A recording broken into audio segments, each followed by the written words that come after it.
Hello mga kalingap, support po Richel TV. Ayan, thank you po mga kalingap. Thank you po.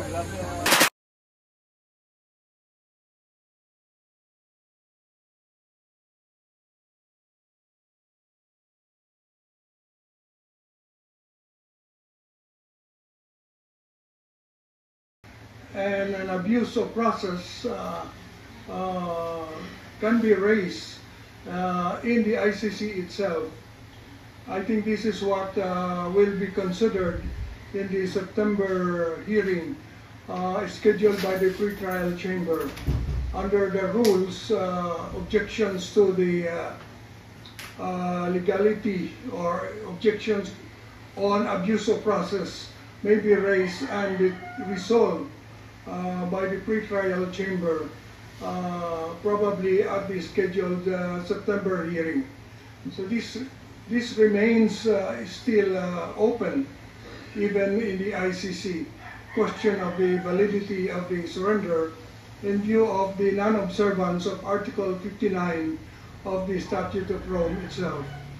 And the other thing is whether or not such abuse of process is curable. And again, that is debatable. It seems to me that the initial hearing on March 14 done by the pretrial chamber was an attempt to cure the deficiency of the absence of Article 59 procedure, because the three judges of the pretrial chamber in that hearing simply did what a local court would have done. That is, determined that the person is the same person named in the warrant of arrest, and that the person was informed of the charges against him or her. And after that, they said session adjourned. So they merely supplied the defect that the absence of the custodial state's local court created. So it remains whether or not Male Captus Benedictus will be applied by the ICC. Thank you. Mr. Justice, yung dahilan kung bakit, yun ang tanong ko, no? The reason for my questions is, I grew up dun sa naririnig mong sa presinto ka na lang magpaliwanag.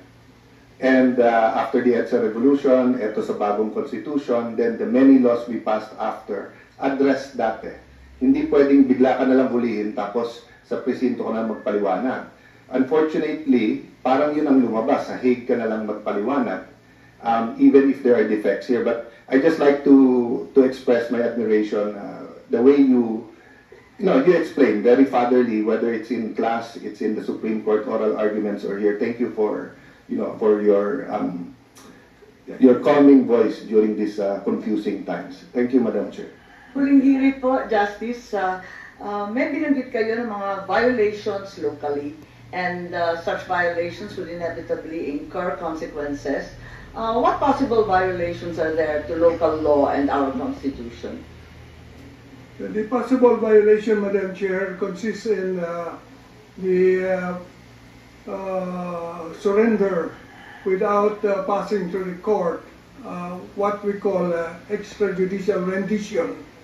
That issue will have to be resolved by the Supreme Court, whether or not an extrajudicial rendition is valid in the Philippines in view of our Constitution. And the other issue is whether or not there is a comma that separates international tribunal from another country.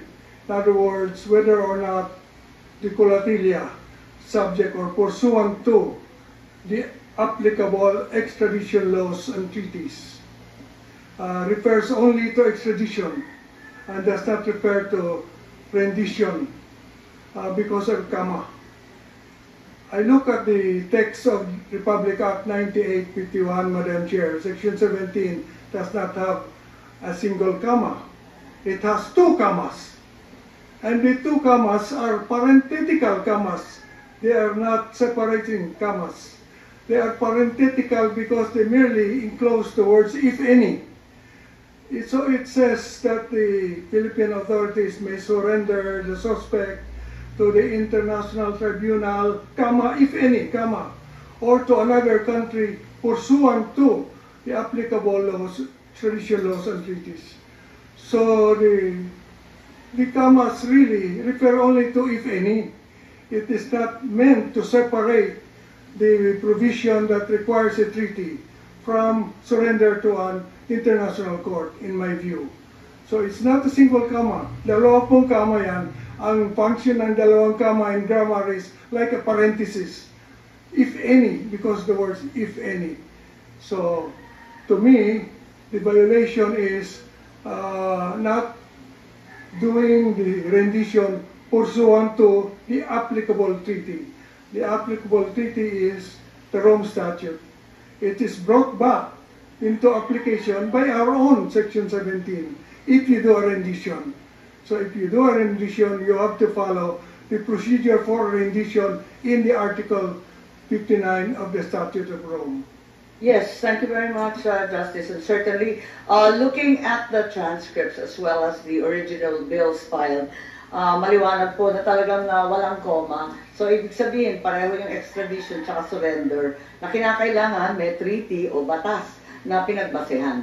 Maliwanag po yun, kaya aabangan natin yung hatol ng ating Korte Suprema. Maraming salamat po. Thank you very much for that. And we'd like to go back to the SOJ. There's still a high level of confusion. Ano nga ba talaga? Ang sinasabi ng DOJ, RA 9851, sabi ng Pangulo, commitments to Interpol. Alin na nga ba talaga? Ano yung pangalawa? Sorry? Ang sinabi ng Pangulo, ang nangyari, dahil may commitment o obligasyon tayo sa Interpol. Ang sabi naman po ninyo, RA 9851. Alin ba talaga ang pinagbasehan ng ating diskusyon? Pareho po. Pareho. Opo. Yung ating pong pagiging miyembro ng Interpol ay mapakahalaga at yung 9851 po yung talagang batas na sumasaklaw sa ganitong sitwasyon. Pero kung sinabi mo RA 9851, kahit walang diffusion order galing sa Interpol, ang gobyerno pwedeng arestuhin si PRRD, i-turn over sa ICC. Yun ba yung stand ninyo? Kasi nung nakaraang hearing, yun ang sinasabi po ninyo na 9851 to. Opo, kasi meron pong diffusion order na kasama. Kasi magkatali po sila. Kapag 9851, kahit walang diffusion order, pwede naman arestuhin, di ba? Meron pong warrant of arrest. Pwede ho. Let us assume that the surrender of PRRD to The Hague by the administration can be done without a warrant from a Philippine court. I-assume muna natin yan. Before the administration can surrender him to the ICC, they actually have to arrest him first. So, itatanong ko, sino nag-aresto talaga kay Presidente Duterte? Ano po, ang authorities po natin ang umaresto in pursuant to the diffusion order and the warrant of arrest issued by the ICC. So, balik na naman tayo. As given to the Interpol, the PCTC. Balik na naman tayo sa diffusion order. Wala na naman si RA 9851. Nakakalito po papalit-palit po tayo. Ano po yan magkatali po sila, hindi po pwedeng paghiwalay yung dalawa. Hindi ko hinihiwalay. Tinatanong ko lang kung alin ba talaga. Kasi magulo yan. Ang dami-dami ninyong pinagbabasehan. Kaya nga, dito po kasi, hindi tayo matatapos sa pangungusap dito, sapagkat ang talagang pwede hong magsabi sa atin ng tama ay ang Korte Suprema.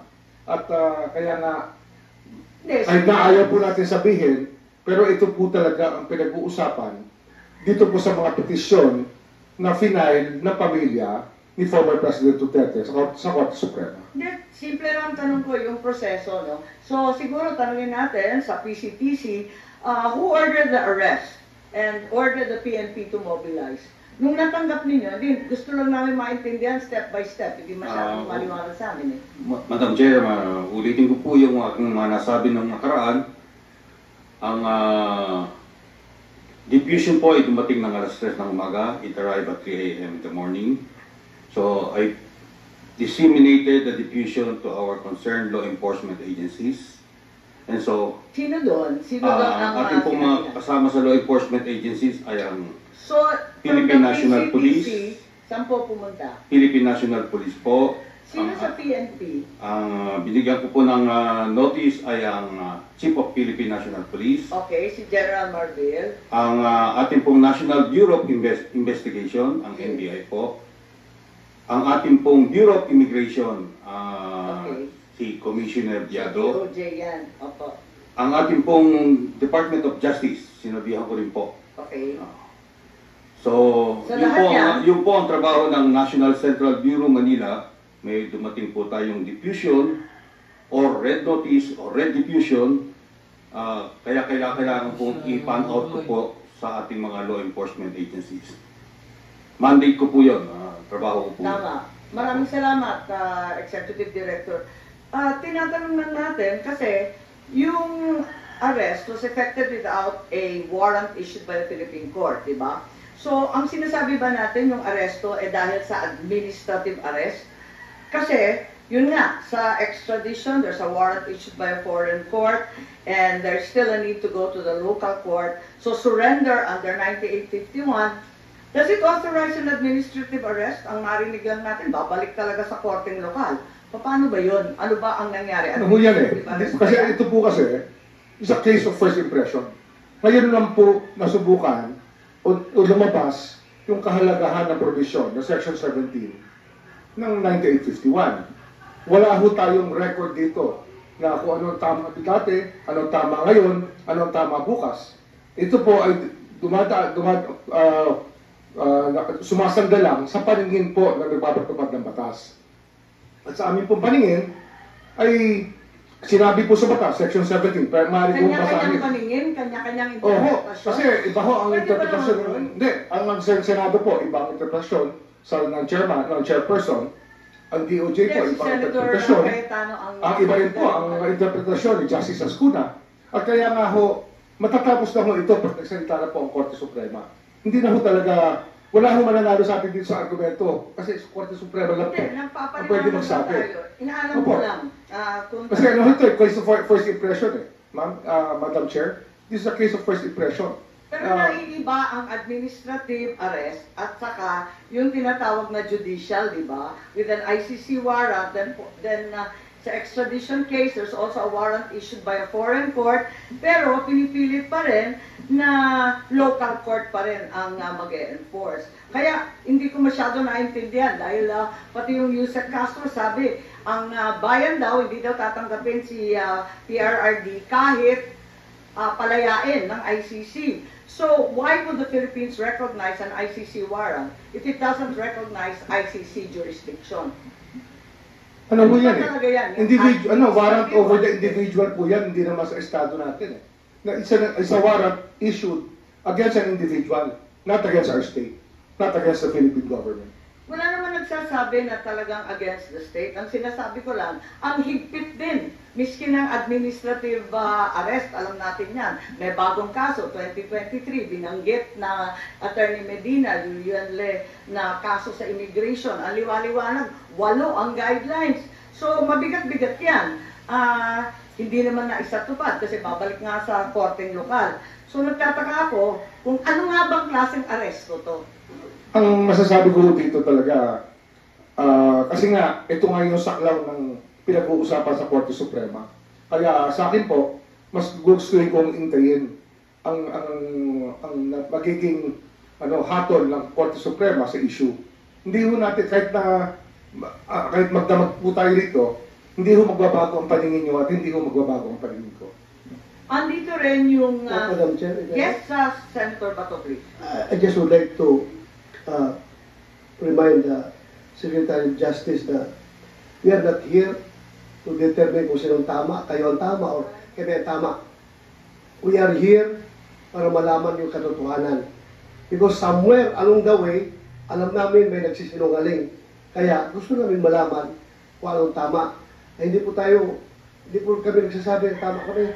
Tama si Justice Ascuna, tama po kayo.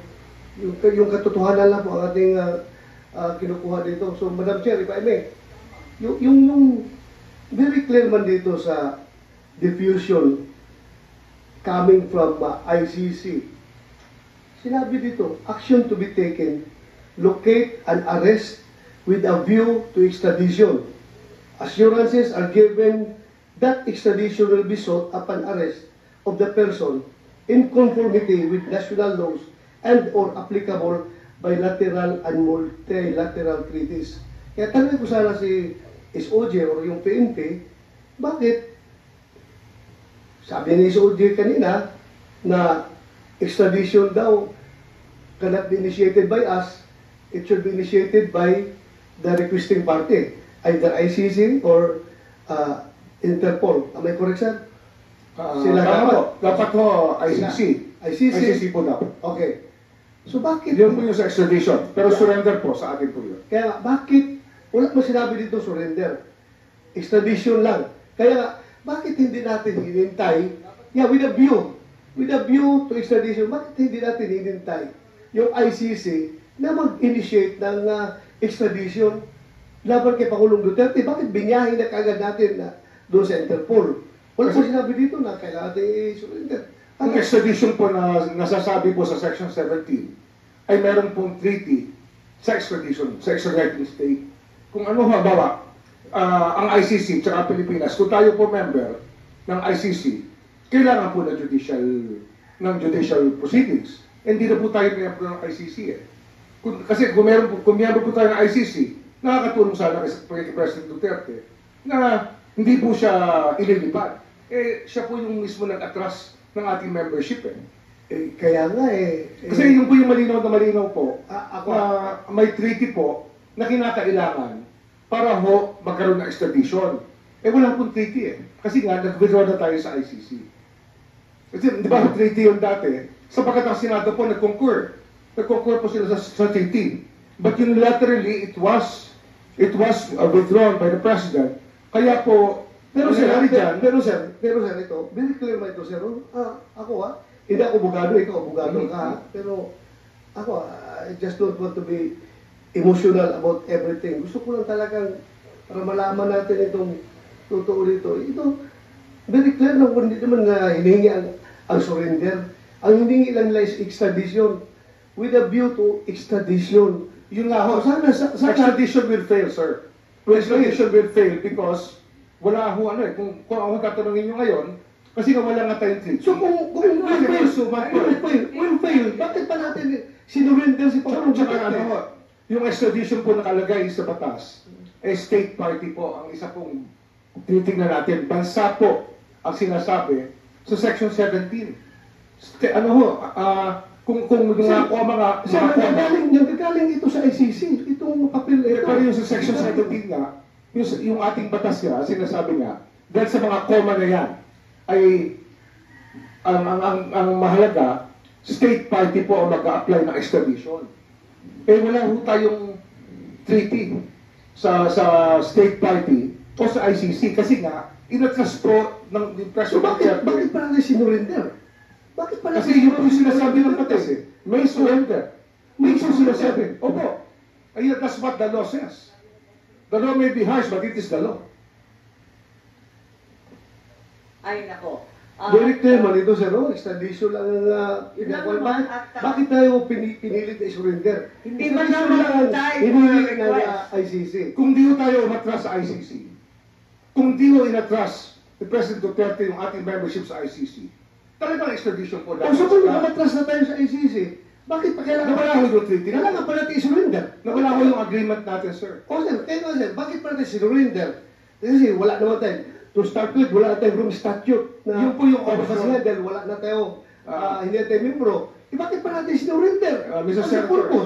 Mr. Senator, yun po yung option na binibigay ng batas sa authorities, sa amin po, sa amin pong departamento at sa ating po executive department. Malinaw po yun. Ang surrender po ay isang option na pwedeng gawin. Pero hindi yun ang hiningi ng Interpol. Maliwanag yun, hindi po ba? Hindi kasi nandun sa binabasa natin, doon sa diffusion order, with a view to extradition, di ba? At yun lang, hindi pa nga dumating yung request, wala pa rin yung assurance that extradition will be sought. Hindi nga ho ba All maaaring that was indicated was with a view to extradition. Hindi mo under extradition sapagkat hindi nga tayo, wala na tayong treaty with ICC eh. Nawala na nga yung ating membership. Kaya wala na hong extradition. na route. Ang nangyari po, surrender route na lang po ang naiwan. Madam Chair. Kung di mo nag-withdraw si President Duterte, wala po tayong naging problema. O kung wala na tayong treaty, locate and arrest with a view to extradition. Hindi mo magawa extradition dahil wala na tayong treaty, di ba? So hanggang arrest lang tayo. Bakit mo bibiyahe? Pwede mo namang isurrender dito sa local courts natin. Ipakulong mo dito sa Pasay. Bakit mo ba sinurrender? Yun po yung yun ang best judgment namin. Yun po ang tingin namin na mabuti po sa ating bansa. Yun po Mabuti. yung aming paningin ang pinakamabuting gawin under the circumstances for our country. Yun po ang aming tingin, ang tama namin ginawa. Para nakakabigla naman dahil sinasabi ninyo, wala na nga tayong ICC, di wala tayong obligasyon. Hindi, pero yung Tandaan na lang ninyo. ma'am, yung extradition kasi, pumapasok yan dahil membro tayo ng ICC. Dahil nawala tayo sa ICC, wala na tayong option sa extradition. Kasi tayo mismo nag-withdraw nawala tayong treaty natin. Kaya sumugal tayo sa surrender. Kaya yun talaga yun ang naging Pero, best judgment namin. ang sugal na yon, hindi nagsasaad na may obligasyon ng Pilipinas. Walang obligasyon talaga. Hindi, ito ang obligasyon ito to the rest of humanity. Wala na nga Yun nga ho yun. extradition. Kasi Meron yung kayong sinusunod po natin, yung ating international humanitarian law na 1951. That is contained in Republic Act 1951, Section 17 pa rin po. Babalik po tayo rin muli. Okay, punta naman tayo ulit sa Madam Chair, PCTC kung papayag ang mga senador. Just on that point, let me start by agreeing with the Secretary of Justice na magdamag tayo dito, Oo naman. hindi mag-agree. But I want to make one point lang on that, and if we can agree on something. Wala po tayong duda that human rights are essential. Whether you think of from a spiritual point of view, we were made in God's image, DNA ng Panginoon, or whether you look at it from a humanistic point of view, na human rights is essential. Okay, klaro yun. Having said that, klaro din na napopolitika at nawe-weaponize ang human rights. So when I was DFA Secretary, kaharap ko po mga ibang European Parliament, maganda usapan namin, pero pinipilit sa atin na abortion is a human right. Iba po yun sa ating konstitusyon, na from conception, we believe it's a human right. Yung life nung about that. So if the ICC issues, will we wait for the Supreme Court to rule, or will we allow them to be sent, put on a plane and sent them to Hague already? That was the option that we had considered in the executive department. And we believe that we acted in their best judgment in surrendering him to the ICC. Yeah, I meant Secretary after. So now that there's a pending before the Supreme Court, kung biglang mag-issue for 5 more Filipinos, sino man sila, will we allow those Filipinos to, if they're detained here in the Philippines, then go to the Supreme Court, or will we put them on a plane and send them to Hague? Considering that the Supreme Court is now looking into this legal issue. Yun nga kasi kaya hindi ko lang kasi iniiwasan po namin sabihin yung sub judice. Kasi nga, napakahalaga po ng maging judgment ng Supreme Court. Kasi ang alam ko po dyan, pag sa ganitong sitwasyon, case of first impression, baka sakali magbigay sila ng guidelines kung ano po ang dapat gawin ng executive department. Pero ito po, it is their best judgment that this is the best thing to do. Kaya ginawa po namin. I'm talking about Secretary after President Duterte. I don't know if you can answer it by yourself or it's the cabinet as a whole, but I would honestly ask you to look at it. I mean, sincerely ask you to look at it, and kung pwede, kung mag-issue ulit yung ICC, allow them to go to court before we send them. So I'm talking about after Duterte. Kasi even in your statements naman before this, you have an option, di ba? So I'm just saying, safer option yung before Philippine courts kasi pag nandun na, wala nang rewind eh. Di ba? So let's say you have 3 generals, ex-generals, etc. sent na there. Wala na silang remedy dito eh. So yun lang naman point ko, yung after President Duterte. Before this, of course, if the Supreme Court decides on point, then may guidance na tayong lahat. But while it's pending, it might be safer to allow the Filipinos to seek redress here. mahirap pong mag-commit, ayoko pong magsinungaling, mahirap pong Yes, I mag-commit. understand. Pero Please ang consider. mahalaga po, sabi ko nga, kaya nga ayoko sana magsalita tungkol dito. Yung last hearing po, iniiwasan po namin na magsalita. Kasi napakahalaga po ng gagawin ng Supreme Court dito. Sana po igalang din natin yung kanilang estado ngayon na kailangan po nilang desisyonan itong kaso ito. Hindi, ang dinidiin lang natin, tulad ng sinabi mo nung umpisa, na nangingibabaw sa lahat ang ating saligang batas. Kahit ano pang batas yan, kung ano man tratado yan, mangingibabaw lahat ng Bill of Rights, ang karapatang pantao, mangingibabaw sa lahat. Kaya nagugulantalan kami na meron naman palang options bakit pinili yung labag sa batas? Yun ang pinagtatakahan namin. Babalik muna tayo sa PCTC at kung maaari, I'd like to be clarified on the role of the Special Envoy on Transnational Crime, currently occupied by Ambassador, apparently previously ASEC, tama ba yun? Marcos Lacanilao. Is he present? Yes, I'm present.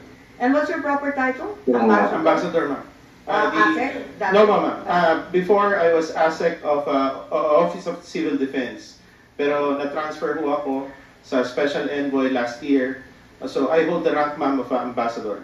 Ganun pala. So, dati nakita ko sa Facebook, nagpapasalamat ka kay Senator Bongo tungkol sa flood control. Tama ba yun? Dahil sa civil defense.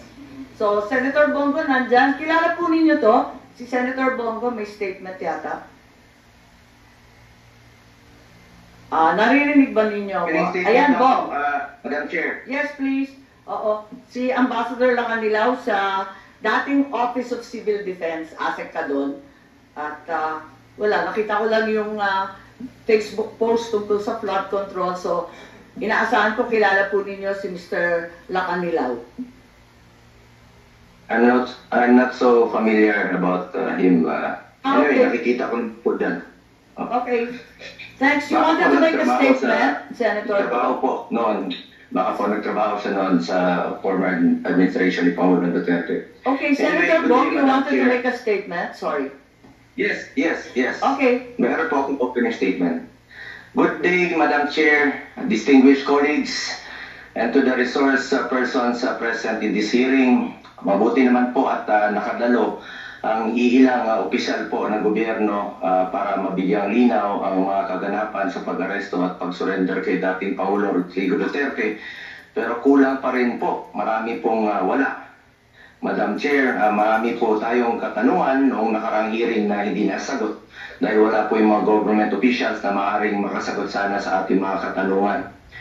There are several instances that the government has repeatedly stated that the International Criminal Court has no jurisdiction in our country. Kung hindi po kinikilala ng gobyerno ang ICC, bakit nila binigyan ng pansin ang arrest warrant mula sa ICC? Yun po ang mga katanungan natin. Ginamit lang bang palusot ang Interpol? May violation ba sa Rome Statute? But we have also found out, Madam Chair, that there was no red notice from the Interpol. Kaya nakapagtaka talaga kung bakit nagmamadali ang gobyerno na isuko si dating Pangulong Duterte sa ICC. Isn't this a glaring violation of due process? Sobrang minadali. Ano po ang naging batayan ng inyong pagkilos at bakit may pagmamadali sa pagpapatupad ng pag-aresto? Ibinigay ninyo po si Tatay Digong sa loob lamang po ng 14 oras. Mas mabilis pa sa alas 4. Madam Chair, isa rin sa gusto nating malaman ay kung ilan nga ba ang may diffusion notice, red notice at arrest warrant mula sa Interpol dito sa ating bansa. Ilan na po ba ang naaresto ng mga otoridad? Based sa website ng Interpol, 11 Pilipino ang may red notice mula sa Interpol. Lahat ba ito nasa Pilipinas? Lahat na ba ito ay nahuhuli na o hindi pa? Kung ito ay may red notice mula sa Interpol, misto lang hindi pinansin ng mga otoridad, bakit ngayon mabilis pa sa alas 4 bigla kayong umaksyon? Sa totoo lamang po, marami pang may mga warrant, marami pang may arrest warrant na hindi ninyo na-aresto hanggang ngayon. Pero pagdating kay dating Pangulong Duterte, walang isang araw ang bilis ninyong inaresto. Ang tanong ngayon, may babalik pa ba si Tatay Digong o sadya ninyo talaga siyang inilayo dito sa ating bansa? Bakit po? Para sa akin, hindi natin kailangan maging abogado. Let's call a spade a spade. Dahil obvious naman, gusto talaga nilang isurrender sa ICC si Tatay Digong. Kaya sabi ko dati, kahit mag-hearing tayo dito araw-araw, ang importante po ay mapauwi si Tatay Digong, bring him home. Dito sa sarili nating bansa, dapat harapin kung ano man ang inaakusa sa kanya. Unfortunately, Madam Chair, gusto ko talagang mag-participate araw-araw. Sama tayo dyan sa hearing. Pero hindi ko po kayang umarap sa ilang tao sa pagdinig na ito na hindi marunong rumispeto. Mga ilang taong tatakbuhan ka, hindi nagsasabi na totoo, at hindi man lang kayang rumispeto sa isang kasamahan ninyo sa gobyerno. Mahirap na, baka mamaya talikuran at buwan na naman ako. Respeto po ang importante dito sa isa't isa. Respeto sa Pilipino. Sa mga pulis naman po, unahin niyo muna resolbahin ang problema sa kidnapping ngayon. Pero inuna niyo pang inaresto at inuna niyo pa ang pag-aresto o pag-kidnap kay Tatay Digong. O naman po, noong nakaraang March 11, gusto kong pumasok, pinababa tayo sa sasakyan, sa gate. At kahit si VP Sara hindi rin po pinapasok, isang abogado at anak pa ng dating Pangulo. Ngayon, maayos naman kayong tinanggap sa Senado. Sana marunong rin po kayong magbigay ng kortesiya. Lalo na gusto lang natin masiguro na ligtas at nasa maayos na kalagayan si Tatay Digong, lalong-lalo na po ang kanyang kalusugan. Nakakalungkot lamang po, matanda na si Tatay Digong. Alam ko naman na matapang at matatag siya. Pero kitang-kita naman natin sa kanyang iniinda. Harmless at fragile na po si Tatay Digong. Hindi na siya dapat ipinilit, ilayo at dinala sa ibang bansa. Hindi na po siya tatakbo sa inyo. Hirap na nga siya maglakad. Maski pagtali ng kanyang sintas at medyas, hirap na po siya. Lahat naman po tayo tumatanda. Lahat po tayo ay may minamahal na lolo at lola, tatay o kaibigang may edad na. Ang sakit po makita na yung taong binigay ang lahat para sa atin ngayon ay mag-isa na po sa isang kwarto sa banyagang bansa. It will do more harm po kung maiwan siya na nasa ibang lugar at kung sa hindi inaasahan, paano na lang po kung may mangyayaring masama sa kanya doon. Kung isang dating Pangulo ng ating bansa ay maaaring tratuhin ng ganito, paano na lang po ang ordinaryong Pilipino. Nagpapasalamat po ako sa komite sa pagsasagawa ng hearing nito at sana makabalik na dito si Tatay Digong. Kung ano man ang kanyang pananagutan, alam ko po buong tapang niya itong harapin dito sa ating sariling bayan. We have our own judicial system. After all, it is for the Filipinos to judge if he has done his job effectively as President of this country. Pilipino po ang dapat humusga kay Tatay Digong. Kung nakakalakad ba ang ating mga anak sa gabi na hindi nasasaktan, hindi nababastos, at hindi nakikidnap. Siguraduhin natin na hindi maulit sa kahit sino man ang pag-iisang tabi ng legal na proseso. This issue is greater than any of us or any personality. What is at stake here is our sovereignty and judicial independence as a sovereign nation and the dignity of every Filipino. Ang importante dito, ano ba ang nalabag na batas at ang pinaka-importante, maibabalik pa ba si Tatay Digong? Please, bring him home. Salamat, Madam Chair. Maraming salamat at laban lang. Alamin natin ang katotohanan. Bumalik tayo sa PCTC. Nabanggit po ninyo, Executive Director, na sangkatutak ang pinadalan mo ng kopya nitong diffusion order. Ano? Nitong CPNP, PNP natin, NBI, BI, DOJ. Pinadala rin ba ninyo yung Special Envoy on Transnational Crime? Hindi po siya nasama sa pinadalang Kasi Ambassador Lacanilaw, hindi niya wala po siyang natanggap to. Ano ba ang papel ng Special Envoy sa Transnational Crime? Very familiar po kami sa PCTC kasi yung batas niya na kami ang nag-akda. Ang tanong mo lamang, ano ba ang papel ng Special Envoy? Kasi Special dati Envoy kayo po din natin, Special the Envoy. good ambassador is a representative of our country in several international fora representing the interests of the Philippines.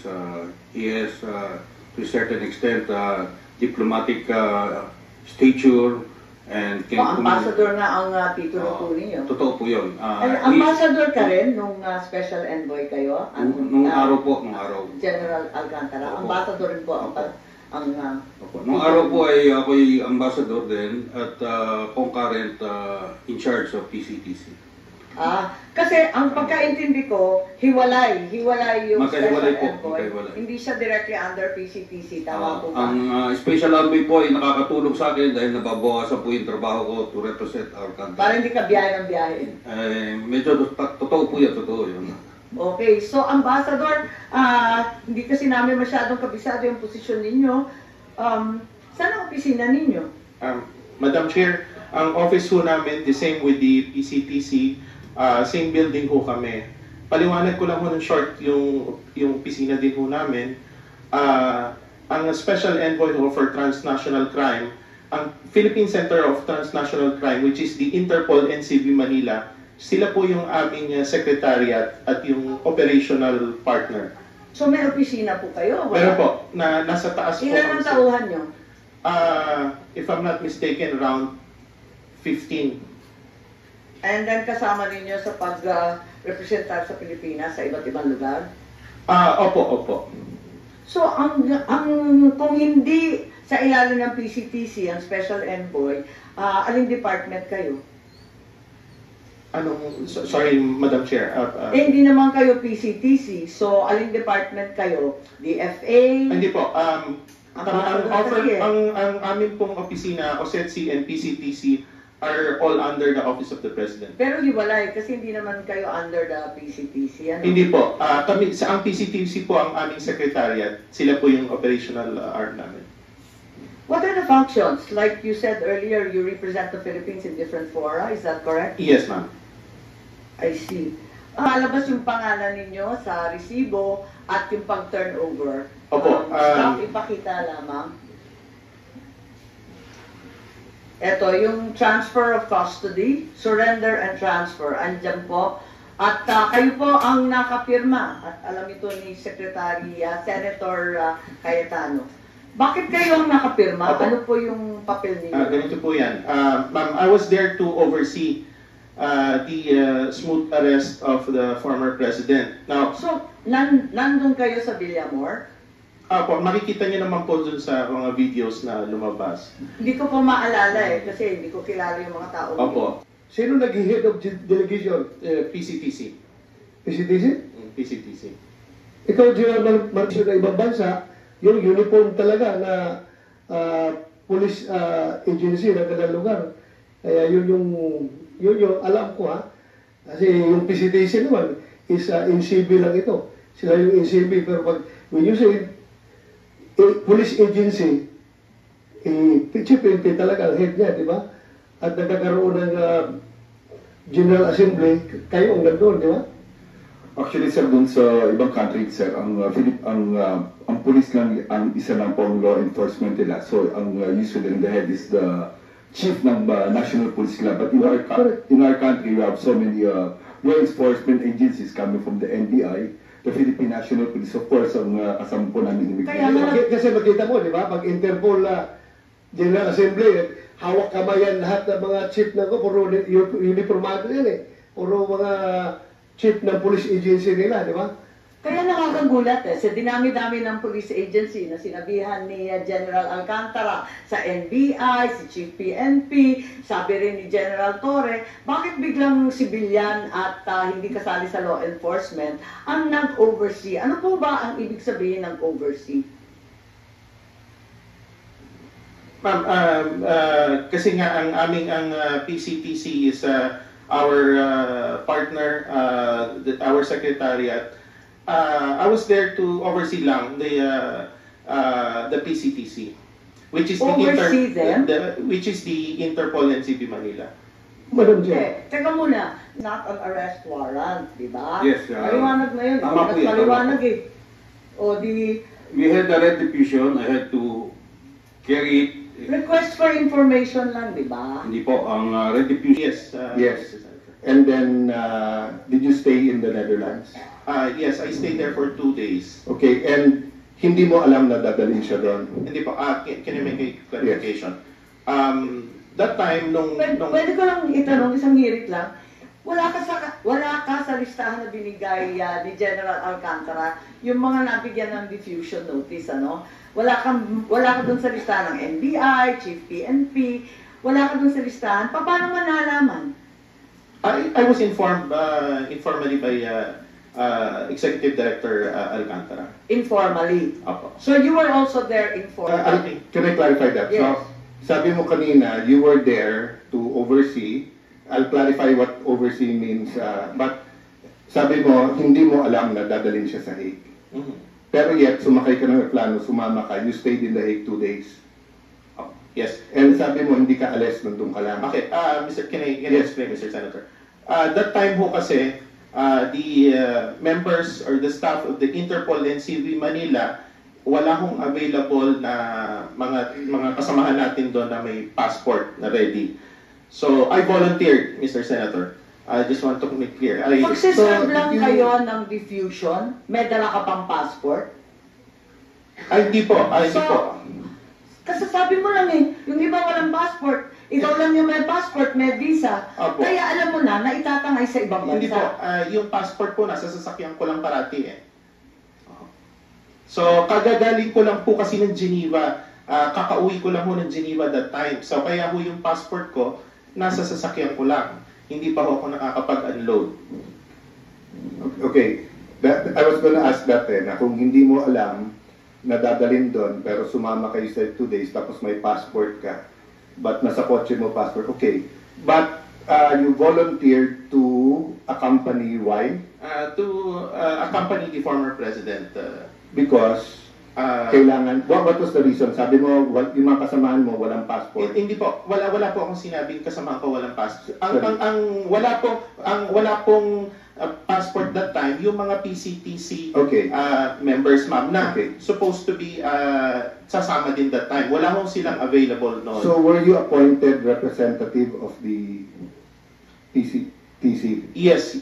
Were you appointed representative of the Interpol in the Philippines? That time I was appointed, yes. Who appointed you? The PCTC year. So can on that day? Yes, sir. So buuin natin kayo lang mga militar at polis nakakaintindi ng 3-4 na letra Yung Philippine Center for Transnational Crime. Sir, can you appoint the representative ng Interpol on the spot? Kasama sa powers yun. If I check with Interpol, so kung today, pwedeng ako representative ng Interpol? Para pong hindi yata kasama sa powers yun. Well, kakasabi lang ni Ambassador, kayo daw nag-appoint sa kanya. So sabi niya. But you're saying it's not. So hindi na po. No. Kasi he's a competent authority. Yeah, no. You're under oath, sir. Did you or did you not appoint him as representative? Is a competent authority to represent us. But you did not appoint him. Hindi question if he's a competent. Hindi na appointing authority. Klaro po yun. Executive Order 265, saan sa buong executive order na nagtatakda na magkaroon ng special envoy, sinasabi na meron kang papel para mag-oversee. Wala kasi akong mabasa katulad ni Senator Cayetano. Madam Chair, yun nga po yung relasyon ho namin ng OSETC at PCTC, sila yung aming Secretariat and Operations. Sekretarya lang ninyo, siya pang appointing ninyo. Hindi po, Parang ang gulo. hindi po. Boss ba ninyo yan or utusan? Hindi po, clear ko lang ho. Kasi that time, wala hong available na members ng PCTC anang may passport noon. So, kaya sinabi ko kanina, I volunteered para ho i-accompany ang former president in behalf of the PCTC. Okay, ma'am, can I clarify?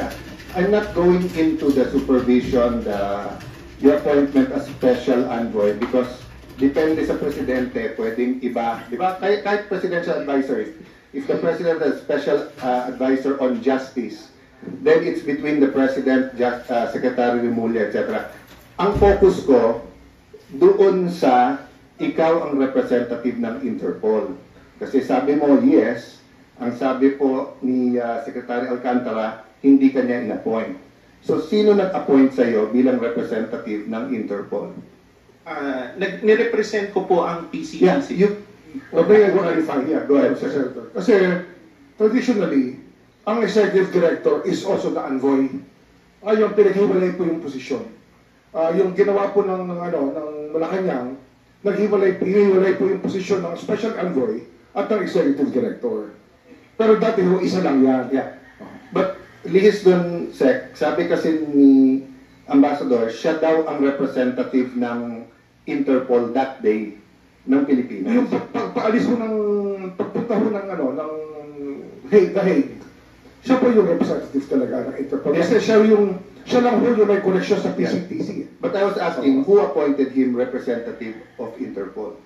Ano ho yan? Kasama ho yan sa kanya appointment. But he said before that day, hindi siya ang representative ng Interpol. Pero ano ito kasi yung oversight function, is, kasi para may oversight po siya sa PCTC, I think that they took it from there, na siya rin po yung responsible for the PCTC. Okay. Wala rin sa executive Kasi ano ho yan eh. Sabi ko nga, magkasama ho dati ang posisyon ng executive director tsaka envoy. Si General Alcantara used to be the special envoy and executive director. And then the representative ng Interpol. Interpol. And exercising oversight powers. Bago lang yun. Hindi, dati ho isang tao lang nga eh. Wala eh. Wala sa Executive Order 265. Parang above and beyond na sa... Yeah, special ho yan. Ma'am, just to point. So when you signed dito sa ICC, you were signing as what? As the Interpol and CB Manila representative.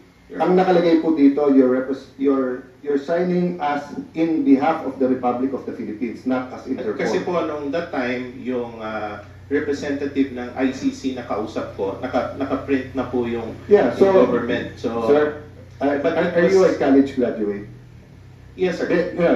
Any college graduate, pag pinapirma ka, tapos mali, kahit printed, you'd cross it out. Then you would put, so pag nakalagay doon, Alang Cayetano, congressman, pipirma ko, o i-cross out ko yung congressman, nalagay ko senator. Kung nakalagay doon, Alang Cayetano, single, may asawa na ako, hindi ako papagalitan ng asawa ko, kung hindi ko i-cross out, lalagay ko doon na Because so huwag tayo magpilosopuhan dito. So, why did you sign in behalf of the Philippine government if you weren't representing the government and you were representing Interpol? Medyo mataas na ho kasi yung pagod na din kami. Tapos ang request ng ICC staff that time nagre-request sila na kunin na ng medical team. Hindi ho kasi ma-perform yung medical assistance to the former president. Yun ho yung dahilan yan. Ang dahilan, pagod kayo? Hindi po, nagkakagulo na din ho nun. Mataas na din po yung sitwasyon. Pakisabi ng totoo. Opo. We're all under oath. Yes, ma'am. Ang mataas na rin. Paliwanag mong maigi, representative ka ba ng Pilipinas o representative ng Interpol? Pipili ka lang. Represent ko po ang Interpol and CB Manila. So mali itong papel na to. Sabihin mo sa akin. Kasi nag-iiba. Isa sinungaling, isa totoo. Yun ang sa ICC. Pwede ko linawin lang. Siguro, hayaan muna natin. Hayaan natin na ipaliwanag. Alam naman niya eh.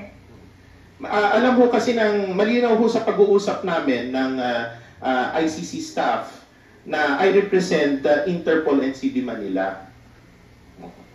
Pero hindi maliwanag dito sa nakasulat. Government of the Republic of the Philippines. It's part of the government, ma'am. I'm sorry. Hindi, Interpol eh. Sabi niya, nandun siya bilang Interpol eh. Ma'am, Madam Chair, yung Interpol po kasi, the Interpol NCB Manila, it's under the Philippine government. Sorry, Mama. Kasi if that's your interpretation, then the government cooperated with ICC.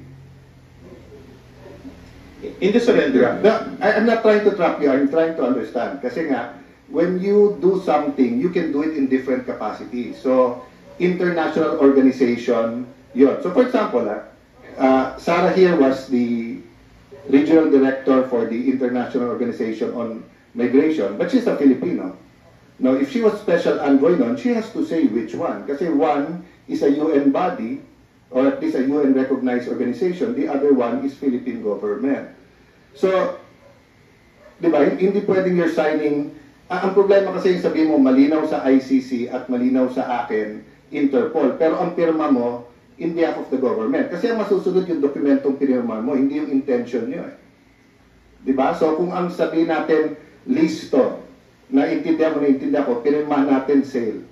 O pagdating sa korte, anong unang impression mo? It's a sale. Because yun ang pinirmahan nyo. Diba? So, kaya nga pagdating dito, there are many other questions like yung sinabi ko sa inyo yung number 8, which is, was he brought, did the person receive legal assistance during national proceeding? Ikaw nagsabing he received legal assistance during national proceeding. What was that proceeding? No, Your Honor, Mr. Ambassador, Senator. ang dami-dami mong pinirmahan dito tungkol sa doktor, tungkol sa immediate family, tungkol sa legal counsel. Lahat to sinang-ayunan mo. Lahat ito hindi totoo. Hindi po. Kasi pagod na po kayo. Hindi po. Kung maaari ho ma-explain ko. Una, yung tinatanong nyo regarding ho dun sa... Kasi that time, I was waiting for the official certification from the Department of Justice. So, medyo wala hong internet that time. So, yung yan ho yung sinulat nila. Yun naman ang sinagot ko. So, nung after few minutes, nag-request ako ng internet na print, binigay ko sa ICC yung certification from the Department of Justice. Sino nagsulat niyan? Kaninong handwriting yan? Kasi parang naiba sa sulat mo. Ma'am, sa ICC, ma'am. Tapos pinirmahan mo na lang yung sinulat ng ICC. Pinakikita naman yan nung nagpapalitan kami na. So, sang-ayon kayo sa lahat ng sinulat? Opo, ma'am. Ganon. So, yun yung papel mo doon. Ano pa yung ginampanan mong papel? Kasi sabi mo, sinamahan mo si Presidente Duterte sa aeroplano. Pagkatapos, nung sinorender mo na at yan ang pinirmahan mo bilang kinatawan ng ating pamahalaan, ano pa yung iba pang papel mo? Ano pang ginampanan mong papel? Wala na po, ma'am. Pero nagdalawang araw ka pa ron eh. Hindi po, ma'am. Nag-aantay kasi doon din kami sumakay sa same plane pabalik po ng Pilipinas. Po, Madam Chair? Yes, Senator Bato, nagugulat lang ako na speechless ako. Diniliver ninyo sa ICC pero hindi ninyo alam?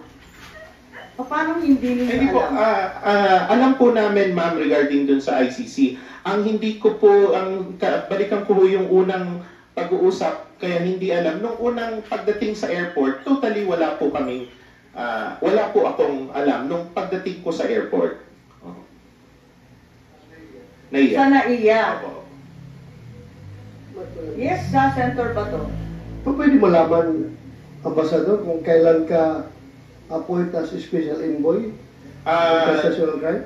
July 2024, Mr. Senator. Alam ninyo, gusto ko lang tignan yung pinirmahan mo kasi maraming kabulastugan dito. Hindi ko maintindihan. Yung number 8, kung maipakita sa screen. The date, time, and location of the appearance of the arrested person before the competent judicial authority. Ang sinagot mo, do not know. Paano hindi mo alam? Samantalang nandun ka sa airport na iya, hanggang sa Villamor, hanggang sinakay sa aeroplano. Bakit hindi mo alam? Hindi po. Yung number 8 po, that time, kagaya ho na sinabi ko kanina, I'm just waiting for the certification from Department of Justice. Eh, yung certification dumating pa ng March 12 eh. Hindi po, na dumating po on the same day, almost 10 minutes. Pwede niyo pakita sa amin kasi yung certification na binigay ng DOJ sa amin, March 12 ang nakasulat. Yun po yung certification na binigay ko po. Yung date lang po, siguro kasi that was March 11. Pero yung... date, time, and location. Opo. Yung certification ho na yon, na-send ho sa akin nung nandun kami mismo, nasa aeroplano pa, na paglapag ho namin sa Hague. At sinabi dito, before the competent National Judicial Authority. So, ibig sabihin Pilipino. Husgadong Pilipino, tama ba? Judicial Authority. Hindi mo rin alam? Kasi sabi dito, do not know eh. Ayun po, yun po yung sinagot ko kasi I was waiting that time. Eh, paano hindi mo alam eh? Alam mo, mula nung dumating na talaga naman hindi pinayagan makita yung abogado, hindi pinayagan pumunta sa Pilipinong husgado, hindi pinayagan lumabas. Bakit mo sinasabing do not know? Nandun ka, nakababad ka, hanggang sa Hague, nandun ka eh. Ma'am, that time, na nandun po yung mga abogado niyan. In fact, 3 po yung abogado. Hindi, walang abogadong sinasabi. Sa number 8 na pinirmahan mo, before the competent National Judicial Authority. Ang sinabi mo, hindi mo alam. So, yun ho kasing certification, yung details, nandun po sa DOJ certification. Yun ho yung inaantay ko that time. Medyo nagkaroon lang ho ng delay nung sa pagpasok kasi sa problema ho sa internet. Ano? Kailan dumating yung DOJ certification? On the same day po, nung nasa aeroplano kami. Before? Iyan po, after po ng sign, kasi hindi mo makapasok. 12 ha, ang naka-date. Parang nagugulat ako. March. Opo. Parang ako, nagugulat. Hindi po ma'am, Madam Chair. Pumasok po yung certification on the same day. Medyo nagkaroon lang. Hindi, March 12 ang nakasabi. Paano mo natanggap? Excuse me, yung nagpo-coach, nahihirapan po kami. I think the best person to answer that would be Abogado po the kayo. person who issued the certification is here. Yes, I think Prosecutor Fadulion, we're referring to the same certification of March 12, is that correct? That is correct, Madam Chair. And it was sent to Ambassador Lacanilao when and where? If I may just be allowed to explain, ma'am, the certification that is in the possession of the committee chair is a certification which indicated that the arrest was made on March 12, 2025. This certification was issued the day after the arrest. This would be March 12 also, 2025. So are you saying may mas maaga pang certification na siya lang ang nakakaalam? No, ma'am. This certification was the one which was prepared as per instructions to me by the OIC Secretary of Justice because it was needed by Ambassador Lacanilao the moment that he reaches The Hague. So this was prepared on that day, and if I may point... That day being... March 12. March 12. March 12. So hindi pa rin tumutugma yung oras? Yes, ma'am, may konti hong inadvertence dito kasi the date March 12 here refers to the time of the arrest when in fact the arrest was actually March 11, 2025 at approximately... So hinabo lang ninyo yung certification after the fact? No, ma'am. This was the first certification that was issued because this was the one that was needed by Ambassador Lacanilao. We corrected this after you pointed it out that when we reviewed it again and we saw that the date indicated for the arrest was March 12 instead of March 11. And Ambassador Lacanilao received it on March 12, March 11, in Villamor, in Dubai, in The Hague. As far as I know, Madam Chair, the certification that I prepared on March 12 was forwarded to the Office of Undersecretary T, our OIC Secretary of Justice. It was he who made the arrangements for the transmittal to Ambassador Lacanilao. Thank you, Prosecutor. When did you send it to him and what did it say? Because we have no copies. We sent it, this certification was prepared in the afternoon of March 12, 2025, and it was sent to... March 12. Yes, ma'am. Pero sinuko na si Pangulong Duterte ng mas maaga? He was actually transported around midnight, if I'm not mistaken, of March 11, ma'am. And I think they were in transit at this time. I'm not so sure. They were in transit at the time when this certification was sent to them. Pwedeng isulat yan at bigyan kami ng kopya nung sinasabi mo? O ito pa rin? Yes, I can furnish you a copy. Ito pa rin, yung March 12 pa rin? Yes, ma'am. Siya pa rin?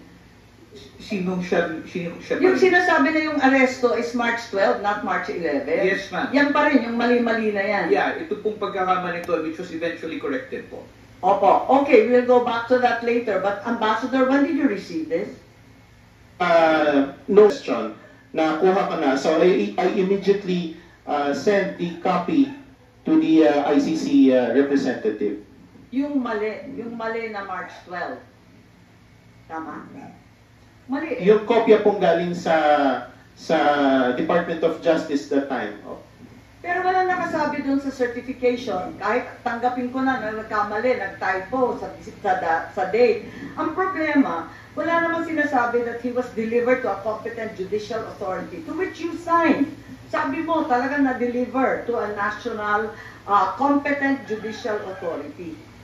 Pinirmahan mo competent national judicial authority.